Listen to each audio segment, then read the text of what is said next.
여러분 반갑습니다. 반도체 오빠 천마쌤입니다. 이제 또 오후 시간이네요. 점심 맛있게 드셨죠? 한번 또 오후 시간 달려보도록 하겠습니다. 오늘 그 이란과 이스라엘 그 전쟁 때문에 주가가 좀 상당히 뭐 흔들흔들해요.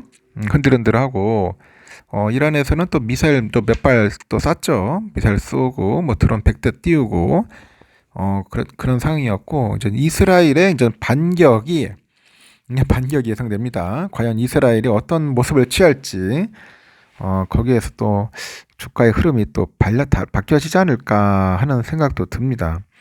전쟁이라는 것은 없었으면 좋겠어요. 특히 민간인이 피해가 예상되네, 민간인. 군인들끼리 지들끼리 싸우면 모르겠어. 정치인들끼리 싸우면 되는데, 정치인들은 피해는 안 가. 오히려 선량한 국민들이 피해 입으니까 다 문제인 겁니다. 앞으로 전쟁을 정치인들 지들끼리 총 들고 지들끼리 싸웠으면 좋겠어요. 죽든지 말든지. 참 안타깝습니다. 언제까지 이런 전쟁이 계속 있어야 할지, 이런 피해가 있어야 할지 참으로 참 너무나 안타까워요.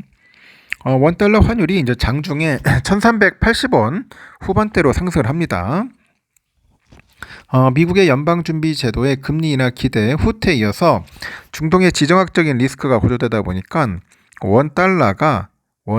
달러화가 이제 초강세를 나타내고 있죠.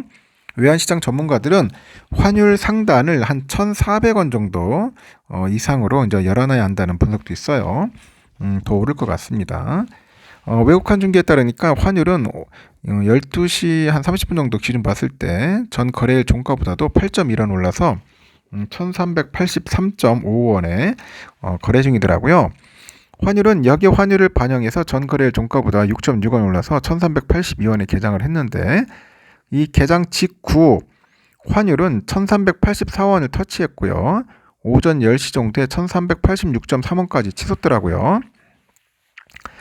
장중의 고가 기준으로 지난 2022년 11월 8일 이후 1년 5개월 만에 최고치인데, 최근에 원달러 환율은 1990년대 후반에 국제통화기금이죠. IMF 사태 때. 그리고 2000년대 중후반 글로벌 금융위기, 최근에 레고랜드 사태 등 주요 이벤트들이 발생한 때를 제외하니까 가장 높은 수준입니다. 이후로 환율은 1380원 내에서 등락을 오가고 있어요. 이란이 이스라엘에 대한 보복 공격을 실행하다 보니 중동 지역의 긴장이 고조되는데, 이에 따라서 서부 텍사스산 원유 가격이 배럴당 87.67달러까지 올랐습니다. 미국의 인플레이션이 꺾이지 않고 있는데 유가 상승까지 겹치다 보니까 물가 상승률이 다시 튀어오를 수 있다는 그런 전망이 현재 커지고 있다는 거죠. 연준 내에서는 금리 인하에 그 거리를 두다 보니까 그 매파적인 목소리가 커져요. 이에 연준의 첫 금리 인하 시점이 6월에서 9월까지 밀립니다. 6월에서 9월까지 밀렸고요. 그 시카고 상품거래소 패드워치에 보니까 기준금리 전망에서 6월 금리 동결 가능성은 78.4%, 7월에는 49.2%, 9월엔 25bp 인하 가능성 45.5%로 시계됐습니다. 달러화는 초강세더라고요. 달러 인덱스 14일 저녁 11시 30분 기준 105.97을 기록하고 있고, 한때 106을 넘어서기도 했어요. 2022년 9월 이후 최고치 기록했고, 아시아 통화는 약세를 지속합니다. 달러 위안 환율이 7.25위안대, 달러 엔 환율 153엔대 여기서 거래됩니다.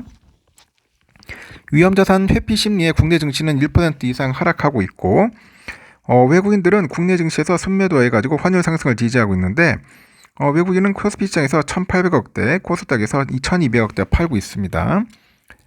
이날 개장 전에 외환당국은 회의를 열고 시장 개입을 예고를 했는데, 시장에서는 큰 영향력을 발휘하지 못하는 것 같아요.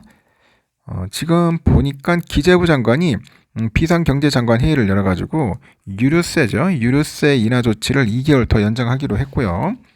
금융위안시장의 과도한 변동성에 적기에 필요한 조치를 하겠다, 이런 입장을 거듭 강조합니다. 그리고 한국은행 부총재도 시장 상황 점검 회의를 주재하고요. 금융시장 변동성이 확대될 우려가 있는 경우 시장의 안정화 조치를 적기에 시행할 거랍니다. 내고 물량과 차익 실현도 있는데, 그 중동에 대한 부담감으로 인해서 환율이 쉽게 내려오지 못하고 있어요. 여전히 달러 매수가 우위다. 환율 변동성이 커질 때 당국이 순간마다 개입하면서 진정시키고 있지만은 시장에서 당국 개입보다는 엔화하고 그 대외 상황, 미국 금리에 더 주목하고 있다고 하는 것 같습니다. 끝없이 상승하는 환율로 인해서 전문가들은 환율 상단을 1,400원대로 열어내야 한다고 합니다. 다만 이날 저녁 발표되는 미국의 3월 소매 판매 그 지표가 달러 강세를 진정시킬 수 있을 거라는 그런 이야기를 하고 있어요. 우리나라 시간으로 오늘 저녁 9시 반께죠. 미국의 3월 소매 판매가 발표될 예정인데 시장 컨센을 보니까 전월비 0.4%로 2월보다는 좀 둔화될 것으로 보는 것 같아요. 당분간 환율은 고점 확인이 더 필요한 상황이라서 1,400원까지는 다시 열어둬야 한다. 다만 미국 그 소매 판매가 예상을 하회하고 오늘 저녁 중동 확전이 되지 않으면은 일시적으로 환율 상승은 진정될 수 있지 않겠냐, 뭐 그렇게 보는 것 같습니다. 중동 리스크 때문에 참 전 세계가 지금 난리네요, 난리. 하여튼 잘 됐으면 좋겠어요. 외인들은 지금 반도체주 좀 파는 것 같은데 개미들이 이제 이때다 싶어가지고 열심히 또 부지런히 사는 거죠. 보니까 한미 반도체도 많이 파네요. 한 171억 정도 팔아치우는 것 같습니다. 뭐 이런 상황에 여러분들 뭐 쫄고 할 필요는 없을 것 같습니다. 좀 기다려 보시면은 또 차분하게 기다리다 보면 또 좋은 날이 옵니다. 삼성전자는 81,400원, 500원 여기서 왔다리 갔다리 하는 것 같아요. 한 2,000원 정도는 빠지겠다고 보셔야 할 것 같습니다. 2,000원 정도는 빠지지 않겠나. 많이 빠지면 한 2,500원까지도 밀릴 수 있다는 거죠. 우선주도 많이 빌리면 한 2,000원까지는 빠질 수 있어요. 보니까 2,000원까지 빠질 수 있으니까 그 점 참고하시고 투자를 하셔야 할 것 같습니다. 그래서 오늘 같은 날 두 가지 부류가 나옵니다. 한 분은 그냥 가만히 있는 분이 있을 테고, 두 번째는 이때다 지금 다시 또 빠졌으니까 이때 저 주워 담아야겠다 이런 분도 있을 겁니다. 또 세 번째는 또 에이나 모르겠다 하고 그냥 팔고 떠나는 분도 있겠죠.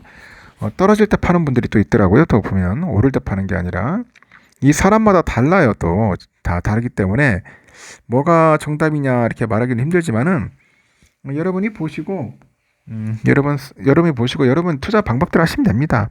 정답은 없어요. 자기의 원칙과 소신대로 하시면 됩니다. 어떤 뭐 주식 전문가를 하는 사람들의 말 들을 필요 없고 그냥 소신대로 여러분이 하시면 될 것 같아요. 하여튼 상황이라는 게 그렇고요. 전쟁은 좀 더 지켜봐야 할 것 같습니다. 아직까지는 뭐 조금 좀 기다리고 있는 것 같아요. 뭐 이스라엘이 어떤 반응을 보일지 거기에 따라서 약간 좀 변동성은 좀 있을 것 같습니다. 환율이 이제 문제죠. 환율이 좀 떨어져 줘야 하는데 지금 환율이 1,383원이고 조금씩 빠지는 것 같습니다. 한 2원 정도 빠지고 있네요. 현재 비트코인은 9,790만 원 정도 하고 있습니다. 한 1% 정도 빠지는 것 같습니다. 이래서 마치고 여러분 하여튼 오후에 즐거운 시간 보내시기 바라요.